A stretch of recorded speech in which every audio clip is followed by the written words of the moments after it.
All right, cool. All right, well, actually, we're hot. Here we go.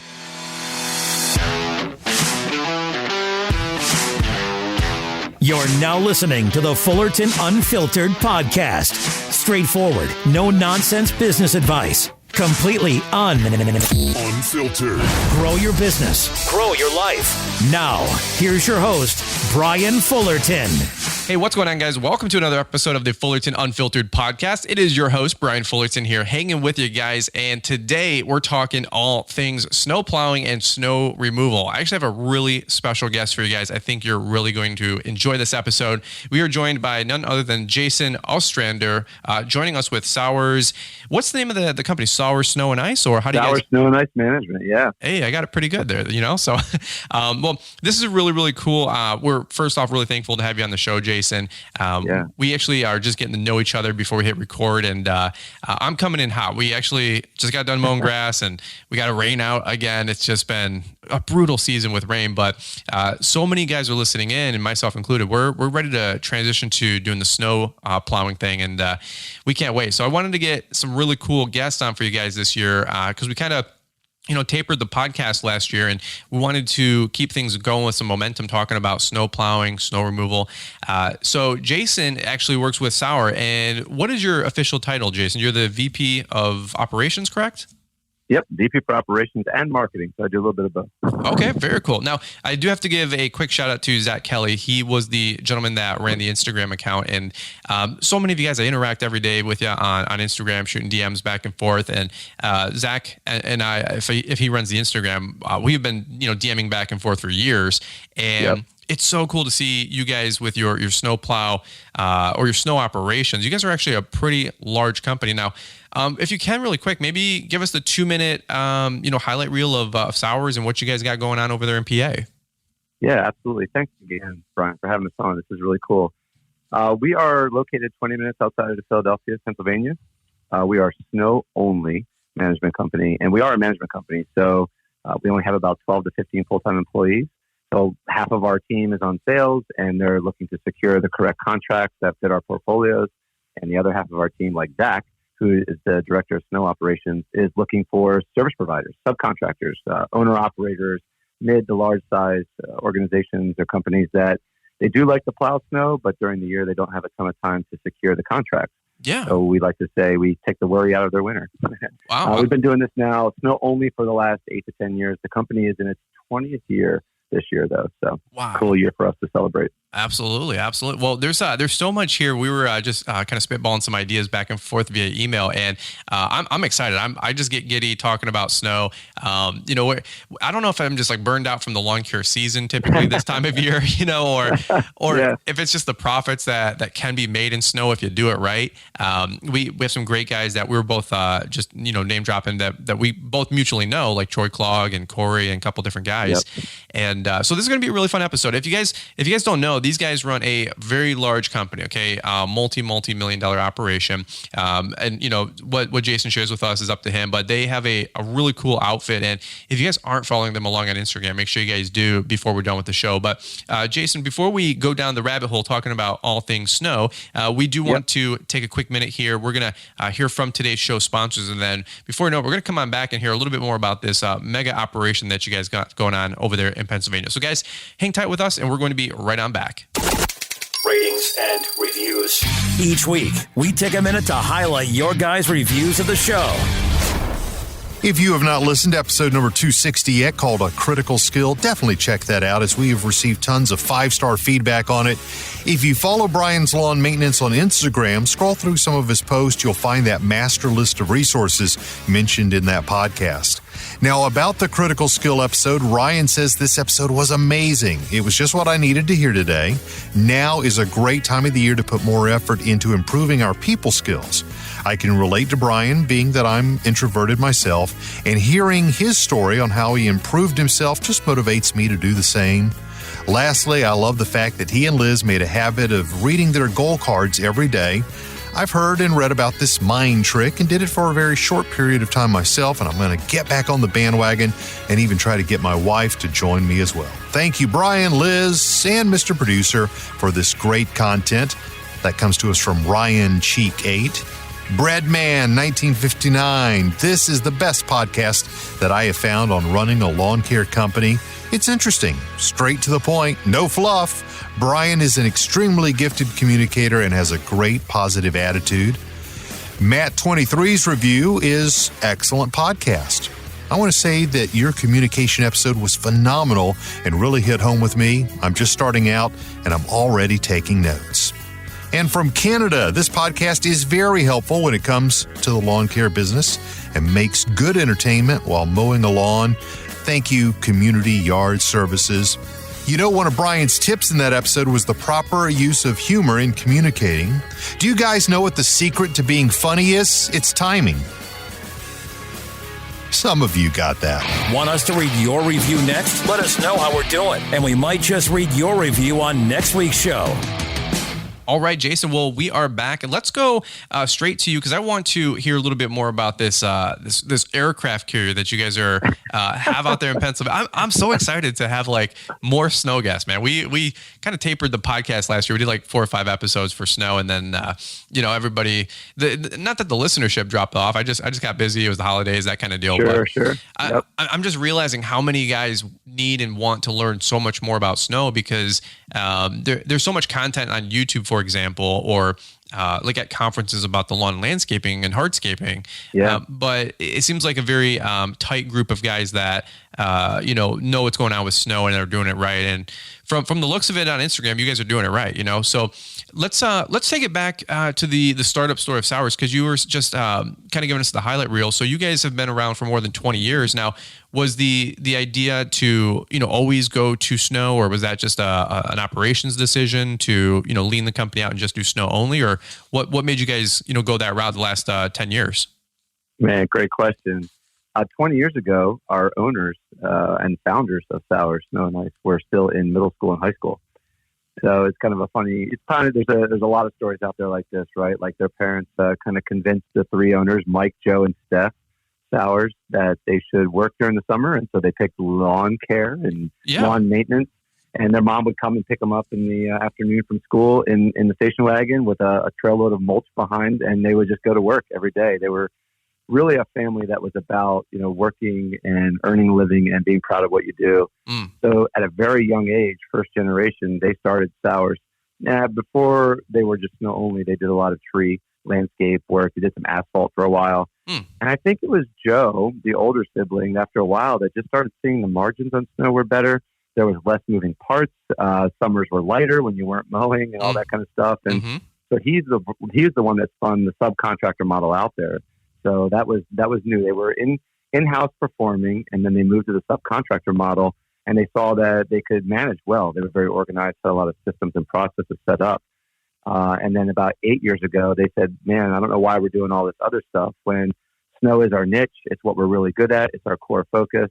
And that's when they did. So right around 2008 is when they turned everything, sunsetted every other business unit and just held on to snow. So yeah, it was a financial decision, a business decision, but also like it's kind of nice in an industry that so many guys are trying to do all things, right? Hardscape, landscape, any kind of scape that you can to keep the money coming in, to then just turn all that off and say, we're just going to look at one thing in particular. And it's turned out quite well for us, actually. Wow. That is really, really unique. I mean, it's funny that you say that because I was hanging with Troy Clogg about, I don't know, maybe a month ago now. And he actually asked if I could swing over to do a quick video for him on this plow that he was giving away, part of his Hot Pink De-Icer charity. Oh yeah, great. He's so good about that stuff. Yeah. So I was over there hanging and we were just talking, and I said he had his whole like armada, his whole fleet, right, of snow. All the pink plows and everything's like, I mean, there's 4 front end loaders, 2 dozen skid loaders. I mean, 100 trucks. I don't know, whatever. And I mean, just a lot of equipment. And I'm like, dang, dude, I've never seen it all like at the shop. It's always dispersed, right? And, sure. And he goes, it's, I was like, well, what's the good backdrop? So we're trying to figure out like how the sun's moving and what to do a good photo and thumbnail and all that YouTube crap, right? So yeah, it was funny because I said, you guys ready for snow? You guys like, ready to go, or where are you guys at? And he goes, we've been ready. He goes, we're ready for snow.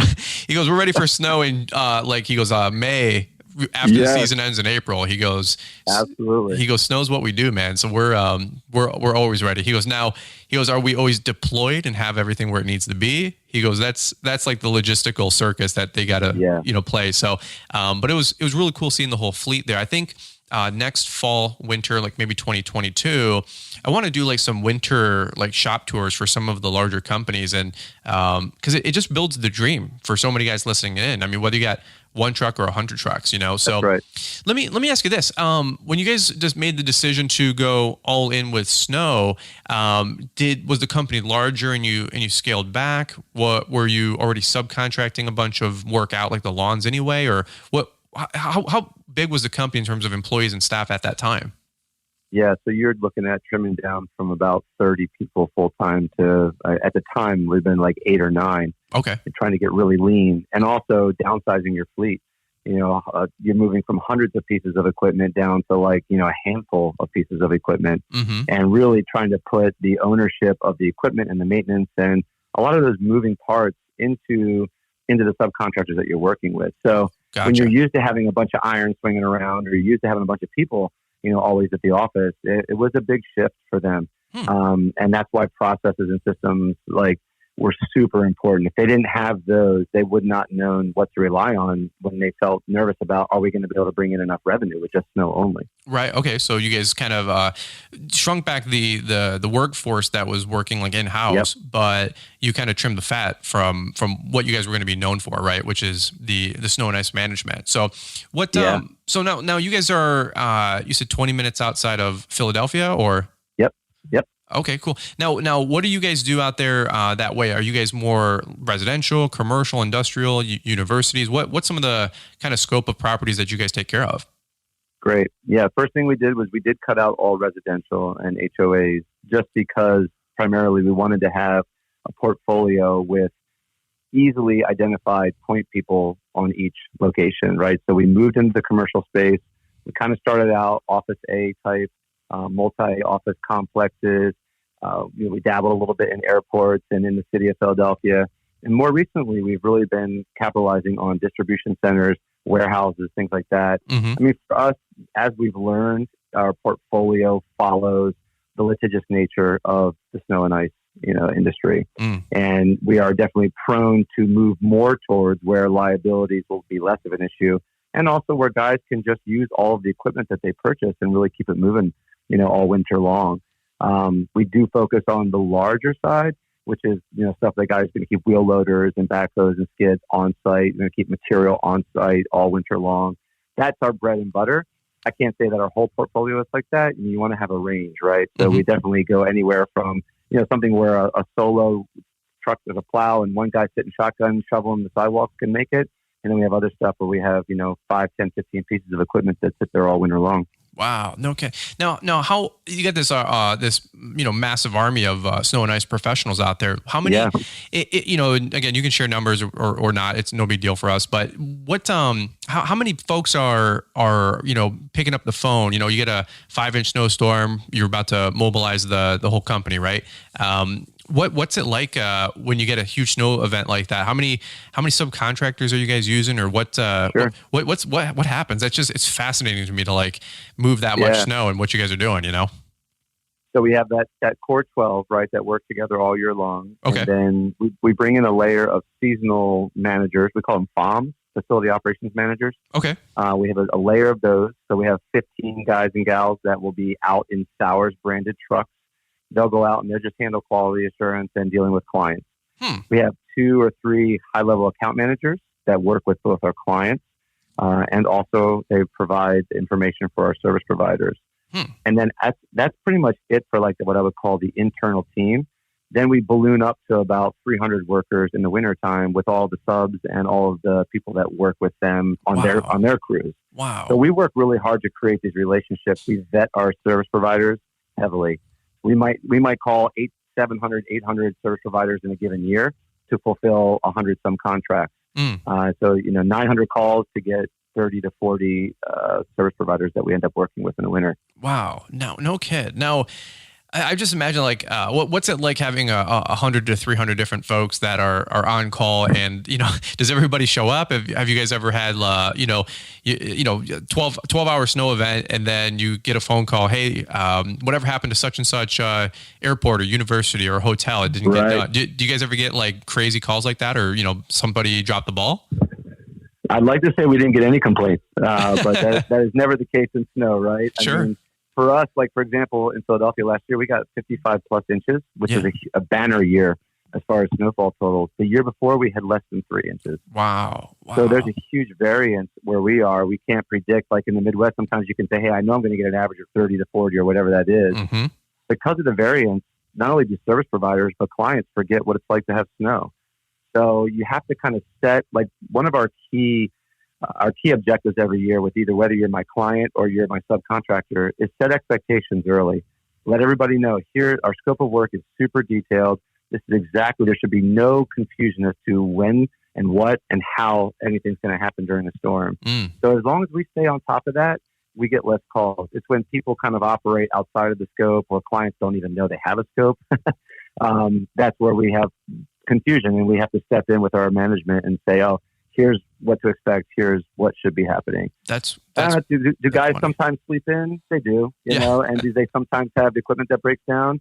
We try to come around them and support them as best we can. We have backups ready in all of our spots as well. Sure. Wow. That's actually, it's really insightful, because I'm always wondering, how does Corey and Troy and you guys, mobilize these 200, 300, 400 people? And it's just it's like ballet. It's like a tapestry of, people and equipment.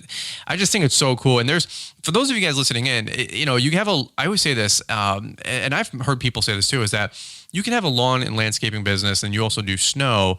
But the reason I'm so adamant about education and snow, and I'm going to more events that are catered around snow, and I'm trying to talk to guys like Jason and Zach about snow, and Troy and Corey, is I want to learn more. I've realized that we do quite a bit of revenue with snow plowing and with subcontracting with salt than potentially, what we're doing sometimes with mowing, and it's crazy. And we're doing it in honestly probably a quarter to a third of the effort. And so, but it's also a thing too, where you can go bankrupt in snow, like, in no time.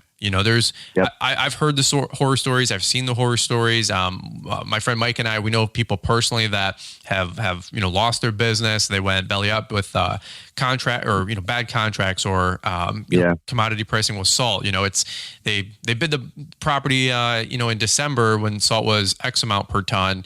Then there's a huge shortage because, like you said, the Midwest got 80 inches, and then salt is 4x the price, or even not available. Right. So I've seen it also. I'm always a big advocate of get some education from snow, whether it's, in the industry from, professional organizations or, folks from YouTube that are, doing it, real life every day. So I was actually at the Snow and Ice show that we had up here in Michigan. And a gentleman that led the class was really, really cool. He's going to be on the podcast here soon as well. But I asked him a question. There was like 12 people in the room, right? It's just funny. There was 2 rooms, just to set the scene. There was 2 breakout rooms. One was a panel talking about operations, or actually equipment, and the other one was the talking about the business. Okay, so one room's all about equipment. One room is all about running a business. And I'm like, I love equipment just like you guys do, but I want to get better as a business owner. Like even Mr. YouTuber here, I do run a real business. Like I want to go and learn more about snow. So I go, you know what? I'm going to do what I would perceive to be the less popular, less fun. I'm going to go hear this guy out for an hour and talk business. Right. Well, of course, or not of course, but I kind of knew this because I know what kind of content gets consumed on YouTube. Guess how many folks were in the business class compared to the equipment class? I'm going to guess like a third of the people. Basically, there was 13 people in the how to run a business class, and talking about numbers and contracts and production numbers and equipment production numbers. Fan-friggin-tastic info. And then the other room, the other breakout room, there was 50 people in there. There's a panel talking about equipment, and I'm like.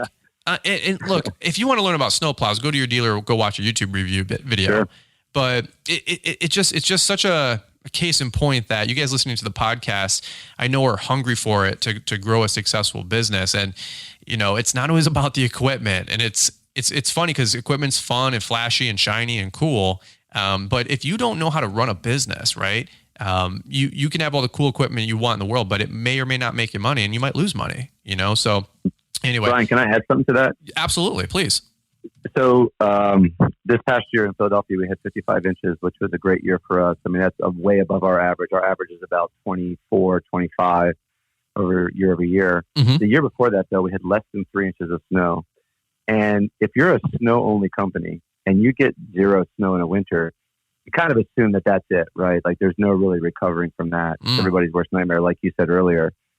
But to give credit to what you were saying about learning how to run a business correctly, it was the fixed seasonal account mixture in our full portfolio that saved us. And so you have to really know how to go after fixed versus variable contracts. You can't do all per inch and T&M if you think you're going to make your money there.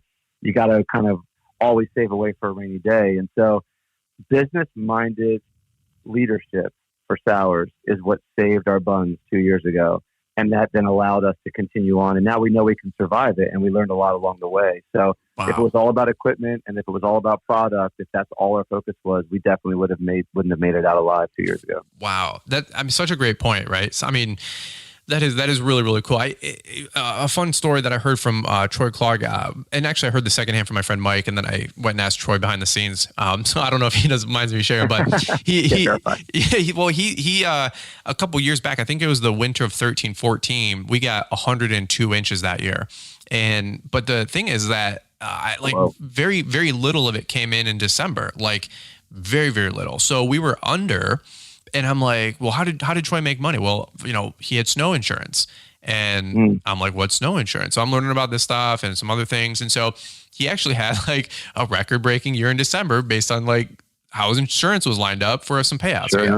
Well, then in January and February, we get like just lambasted, right?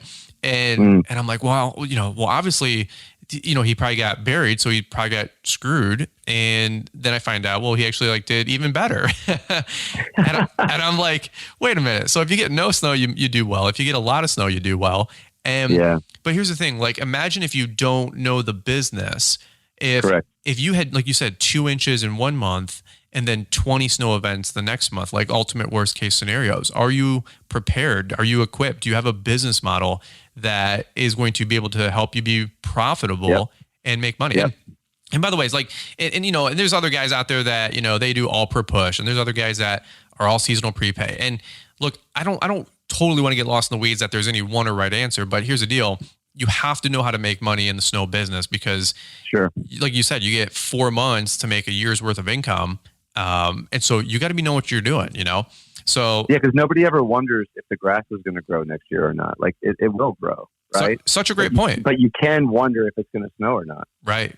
Yeah. And I think it was 2 years ago. I think I went out 5 times, which is not very profitable. But we still made a bunch of money because we have a residential prepay business model and then our commercials per push. So we have our baseline, business expenses paid for and my personal expenses for our family.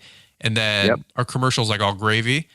Or you can flip it. Obviously, commercial pays the bills and residential is all gravy. So as long as it's varied, you got to be varied a bit. Yeah, absolutely. Well, this is actually a pretty fun conversation. I'm learning a lot, so I appreciate the time.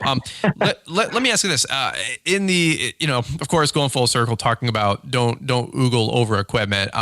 Sure. It'd be a travesty if we didn't ask you guys what's working for you out there talking about equipment for a quick 2 minutes. Are you guys using more skid loaders? Because that's what Corey Ballard uses. They do a lot of commercial stuff. Push boxes, the deal.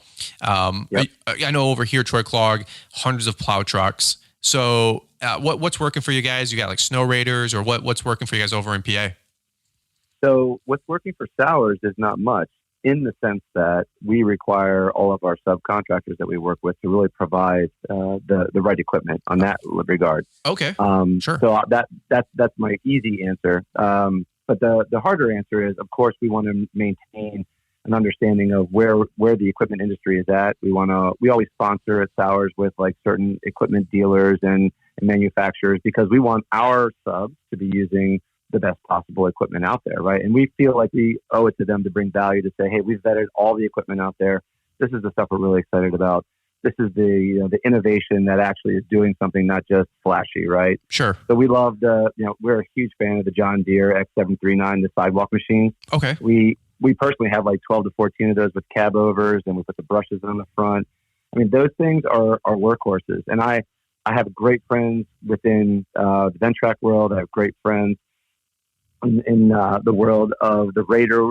But I think for us, the in-cab thing is all about, like, can I get anybody to operate it on a moment's notice? Like, if you can run a tractor or a lawnmower, you can run, these John Deeres. So sure. We love those. We put those on our in-town sites, like when we have a bunch of stuff down in the city where sidewalks have to be continually cleared. So those are great and big. We love the Snow X walk-behind power brooms. Okay. For us, in this part of the world, brooms do work as long as you stay on top of things. I know that's not for everybody. But again, like when I'm thinking of a broom and I'm thinking of a sidewalk, as opposed to a blade or a poly blade on a sidewalk, I want to make sure that all the snow is out, even between, the cracks in the sidewalk, because we're on the East Coast in the cities, there tends to be more of an attention to detail to stay away from slip and falls. And we found that the brushes are like perfect operators for that, as long as you stay on top of it. Absolutely. We do all of our own brining at Sauers, which is, we love the brine world. We have Snow X brine sprayers, put them on trucks, they're on roll-off, 750 gallons, spray of 40 gallons per acre. So we love that. We go out, ahead of the storm. We tend to have, unfortunately, a lot more storms on the East Coast that start out as rain. So we have to be pretty picky and choosy, but almost always the goal is to educate the client as to the benefits of brine. I'm not sure where you guys are at with all that, but we do that on sidewalks. We do that only pre-storm. We don't do any liquids during storm or after. Sure. And then we have 15 to 20 trucks and plows, all Fords, 250s, MVP 3s, Westerns on there, Salt Dog stainless with box spreaders. So yeah, but that's our level of care over the machinery. We obviously love it. We have to look tons in the distribution centers for, niche equipment, over the truck, under the trailer plows that have the wide berth, so it gets underneath the tongues. So one swipe gets you through all that. We do a lot of work with truck brush, making sure that snow's off the top of the trailers. So, wow. But to be honest, like, the equipment world is a world that we don't look at all that often because we're so concentrated on just the management of everything. Sure. Well, that makes a lot of sense. Actually, while you were talking, I was looking at your guys' Instagram feed, and I see one of the photos of the three, or at least a photo of three liquid rigs. And my friend Mike Bedell, who has a liquid rig, he commented, he goes, "Liquid is huge here, What did he say? Yep. He goes, "Liquid calcium chloride is a hit in our market." And he does some liquid for us when the temperature gets pretty wonky, So that's actually super, super cool. We can always talk after, but if there's ever an opportunity to do a tour or come check out the mothership. Dude, absolutely. You're welcome. Welcome. And that's the cool thing about the snow industry that I have found, because I haven't been in the snow industry since, I've only been in the snow industry for the last 8-10 years. Sure. But what I've learned is, out of any other industry, it's the most like idea sharing. We'll open up the hood, come see who we are, learn from us. I'll raise the water level of the industry. So you're welcome anytime, Brian. Bring whoever you want. Man, that is well, I've only been doing snow for 4 years. This is our fourth or fifth. I bought my plow in 17. I don't even know. It's okay. I've done snow with like snow blowers and like little small business kid contractor stuff. But I don't know why I waited so long to get a plow. It's just probably because I was broke. I was broke. But getting involved in snow plowing for me personally, and I owe so much thanks to my friend Mike Bedell. You guys know Mike that listened to the show. And he's been huge for me. One of his mentors is Troy, and so I definitely had an ace in my sleeve getting started in the industry. Great. With a good truck and a good plow and some decent little commercial clients to get me going. But it's awesome. Let me ask you this, because I totally want to respect your calendar. I was actually 5 minutes late to this podcast because we were mowing and finished things up, and then the mixer, like the one times it doesn't work, it wasn't working.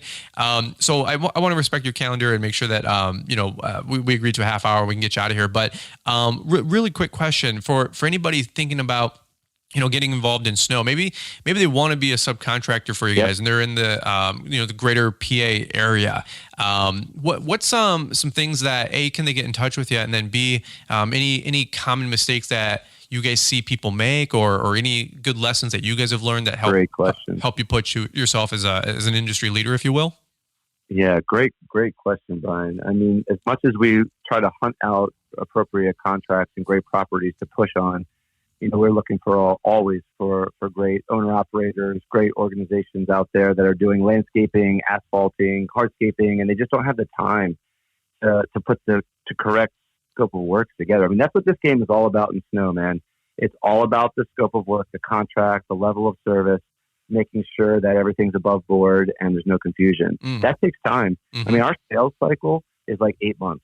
That's how long it takes to write some of these contracts. I mean, who has 8 months when they're doing all these other things, right? 100%. So obviously, that gives us the opportunity to do that. And then we love to hand off great contracts to service providers out there that just want to plow snow, Yeah. My pop plowed snow for 45 years. He just loved plowing snow, and I met guys like that. So, yeah, and obviously, if you're in the greater Philadelphia area, you can go to workwithsauers.com. Sauers is spelled Sauers. You can that'll directly link you to Zach Kelly, our director of operations, and you can start the process there of getting to know us. But to your question of what works and what is some of the pitfalls, like proper insurances, it's kind of the nature of the beast right now, right? Like having a great COI that has snow language in it. Also, like not overextending yourself, like knowing your limits, like what do you have equipment for? What do you have people for? And just stay within that realm, because I think sometimes guys bite off more than they can chew in snow, thinking either I can get bebop to different sites. If you're working for a management company, obviously they're going to hope that their sites are going to be your first one. So, knowing your limits and your numbers, right? Like not every management company out there that throws you a contract and says, here's the pricing for it.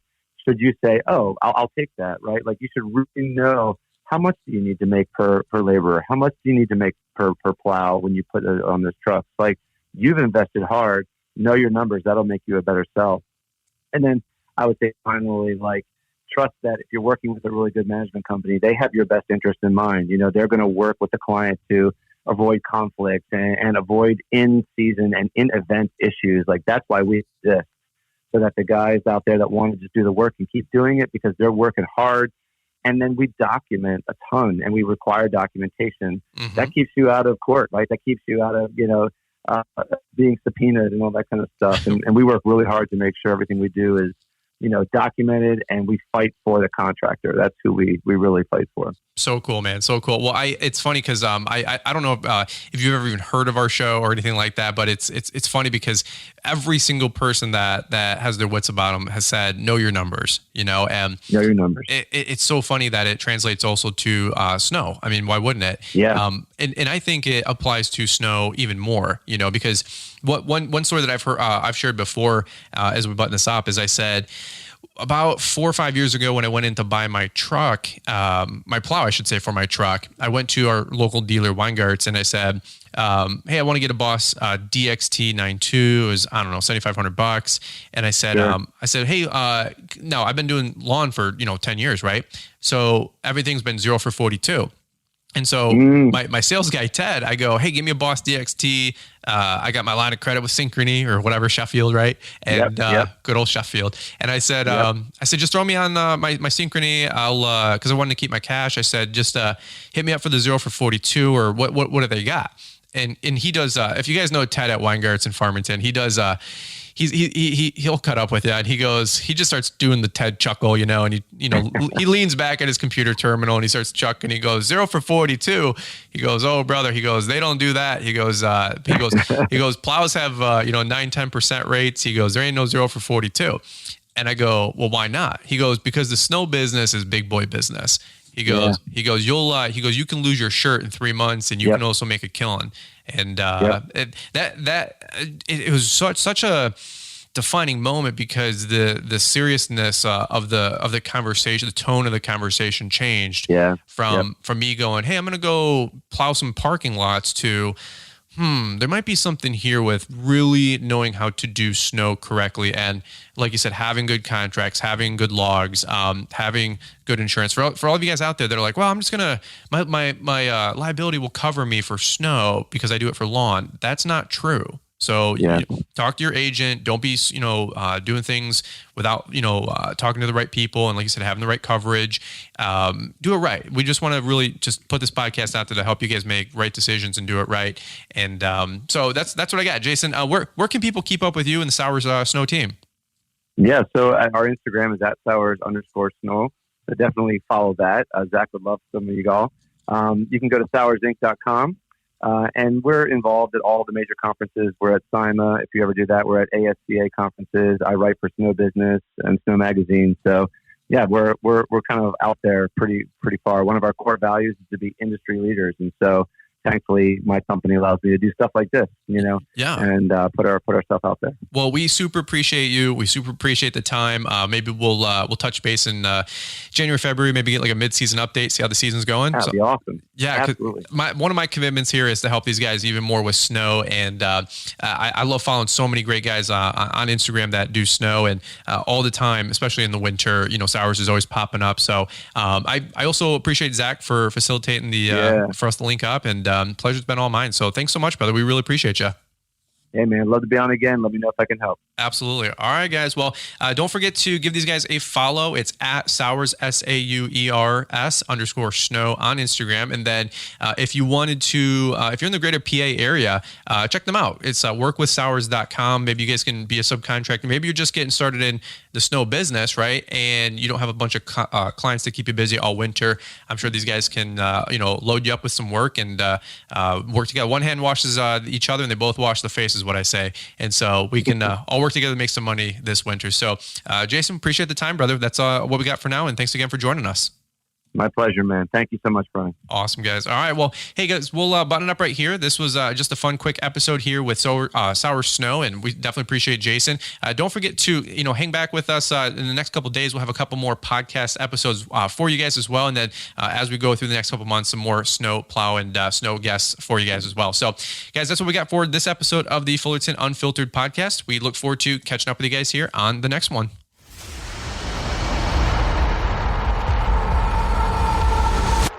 Oh, God. I'm going to have to shovel. I don't even have a snowblower. Nobody to plow me. Oh, my God, and the neighbors suck. They don't help. Oh, my God, what am I going to do? Do you want to keep the cash flowing this winter? Head over to L'EntrepreneurAcademy.com and check out all of Brian Fullerton's new courses and powerful resources to get you cashing in on that white gold through plowing snow.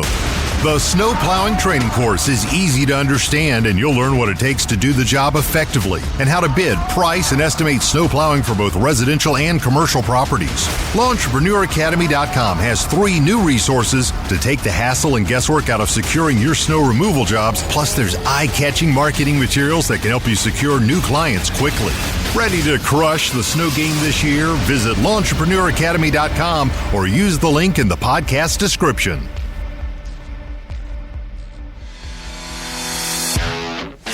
Thanks for taking the time to listen to the Fullerton Unfiltered podcast with Brian Fullerton. We hope you enjoyed this production. If so, please consider leaving us a 5-star review for the show. While the techniques and ideas presented here are designed to help you grow a more successful and profitable business, no one can guarantee these results for you. We want to emphasize that entrepreneurship is not easy, and the ideas presented here are just the opinions of Brian Fullerton and his respective guests. No one can guarantee success for you. That being said, we hope the ideas presented here help you and motivate you to go on out there and crush it with your own business. Fullerton Unfiltered Podcast. Thanks for listening, and we hope to see you on the next episode. This has been a Brian Fullerton and Mr. Producer production.